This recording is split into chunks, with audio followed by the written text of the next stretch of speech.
Hi, everybody. This is Silvio Canto in Dallas, Texas on Friday, June 21st, and welcome to our video commentary.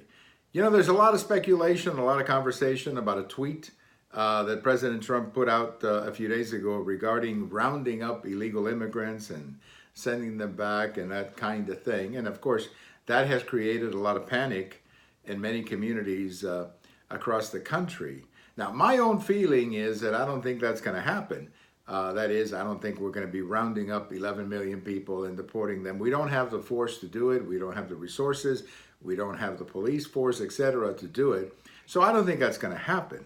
Now, having said that, I do think it's clear for people to understand that if you're in the country without papers, you are a candidate for deportation. I mean, this is not anything that should be a shock to anybody. I mean, if you're in the United States without papers, you are a candidate for deportation. I think that's pretty obvious. But of course, you know, we do have 11 million people in the country, and I don't think we're going to start rounding them up next week. I do think there are two groups, though, that will be targeted, at least initially. The first one is people who have received letters from judges or from courts telling them to leave the country, a deportation notice, in other words, telling them, hey, you have 30 days, 60 days to leave the country, whatever.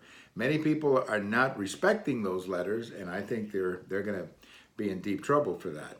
And the other, of course, is something we've talked about before, and that's criminal activity. Obviously, if you're engaged in criminal activity, you're going to be deported more than likely. Actually, that's already happening in many communities across the country. So yes, the United States has a right as a sovereign country to deport anyone who's in the country illegally, but I don't think it's going to happen in big scale next week. But those two groups, the ones who are not obeying deportation notices and the ones engaged in criminal activity, I think those two are going to be the primary targets of this operation.